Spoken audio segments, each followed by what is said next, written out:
Et salut et bienvenue dans cette nouvelle vidéo. Aujourd'hui, nous allons poser le plafond. On va commencer à poser le BA13. C'est la première pièce. Donc c'est parti, on prend les plaques, on les découpe. On fait bien attention à faire des encoches et à laisser la place pour les gaines électriques. Et puis on met ça sur le lève-plaque, on lève, on visse. Et voilà.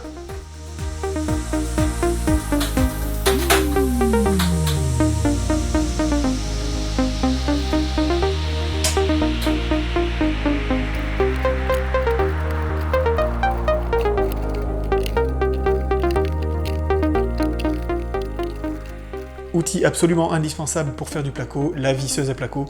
On a tendance à croire qu'on peut le faire avec une visseuse. Alors oui, on peut le faire avec une visseuse, seulement c'est vraiment beaucoup plus galère qu'une visseuse à placo. Avec ce type d'outil, la vis rentre sans aucun problème, c'est beaucoup plus rapide. Ici, c'est une visseuse relativement peu chère, et franchement, ça fait le boulot. De toute façon, il y aura une vidéo dédiée au test de ce matériel.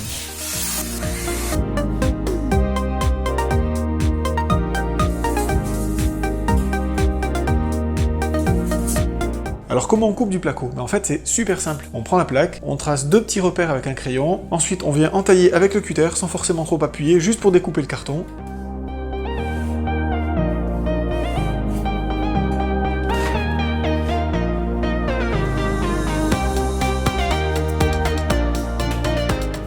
On plie la plaque, elle se casse naturellement à l'endroit où on a passé le cutter.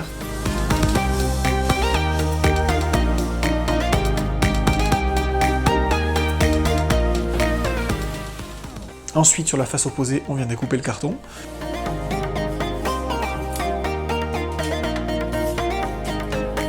Un petit coup de rabot pour avoir une arête bien propre et bien régulière. Et c'est prêt.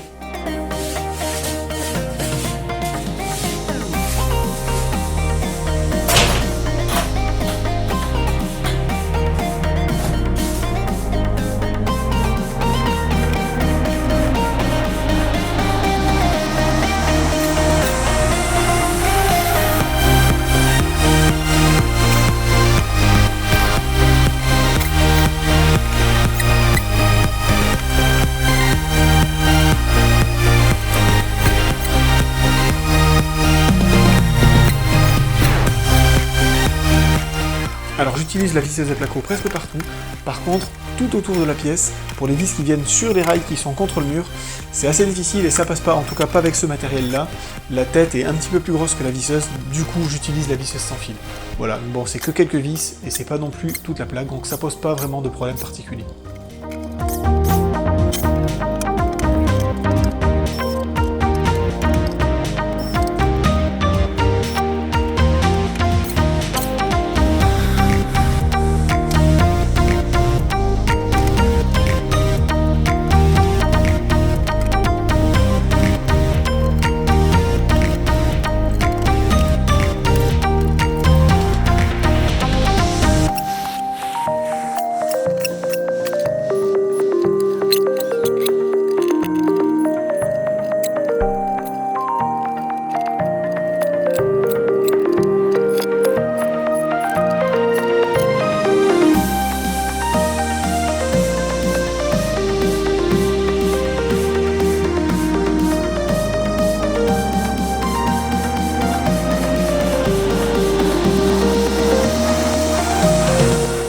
Une fois que toutes les plaques sont posées, j'utilise du MAP pour boucher les trous. J'en mets également tout autour du plafond. À chaque fois que j'ai un espace de plus de 2-3 mm, je comble également l'espace qu'il pourrait y avoir entre les plaques quand elles ne sont pas bien jointives. Donc pourquoi du MAP? Tout simplement parce que c'est un produit qui est ultra résistant, qui est pas cher du tout, et c'est complètement adapté à ce type d'application. On peut le faire aussi avec de l'enduit, mais bon, on aura le même résultat et l'enduit va coûter beaucoup plus cher.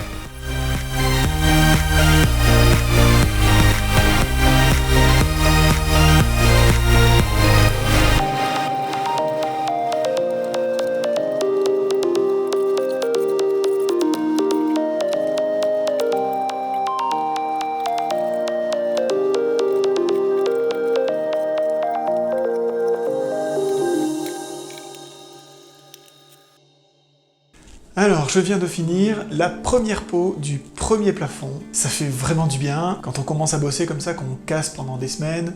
Ensuite, quand on prépare les ossatures, enfin tout ce genre de choses, tout ce qui est caché, on voit pas le travail réellement avancé. Là, quand on met les plaques comme ça, on les pose, on les visse et on voit que ça commence réellement à se terminer. Ça fait vraiment du bien au moral. Donc là, j'ai posé une première plaque de BA13 sur mes ossatures. Il y en aura une deuxième. Je mets 2 plaques pour améliorer le côté phonique. Donc je vais te montrer tout ça. Voilà le plafond.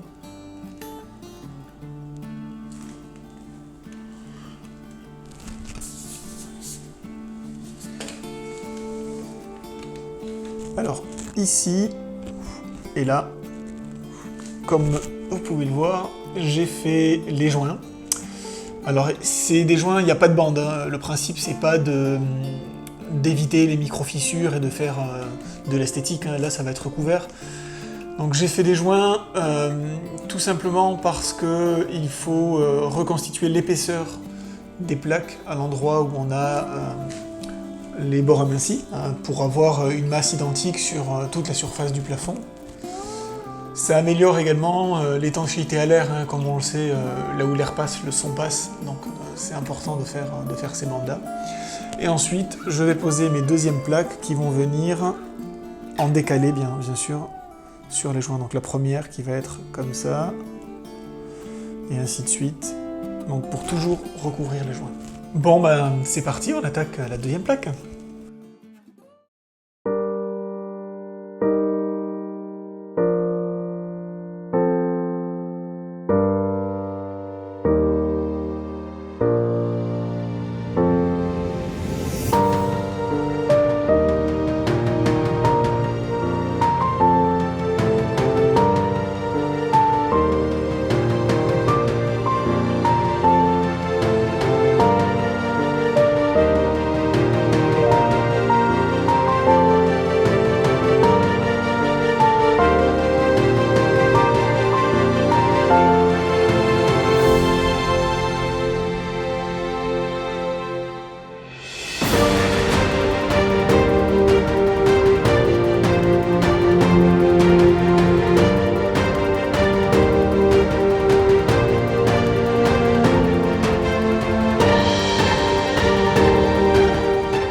Une fois qu'on a mis les plaques, forcément, on ne voit plus l'ossature qui est dessous. Donc on ne peut pas savoir où se trouvent les montants qui vont soutenir les plaques. Moi, ce que j'ai fait, c'est que j'ai reporté l'axe des montants sur le mur, donc à droite et à gauche, et ensuite, soit avec une règle, soit avec le laser, je viens visualiser l'axe de mes montants. Voilà, tout simplement.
voilà, le plafond est posé, il ne restera plus qu'à faire les joints, ça sera dans une prochaine vidéo. Si cette vidéo t'a plu, n'hésite pas à la liker, à la partager, à la commenter. Tu peux également t'abonner si ce n'est pas déjà fait. Moi je te dis à bientôt et à une prochaine vidéo.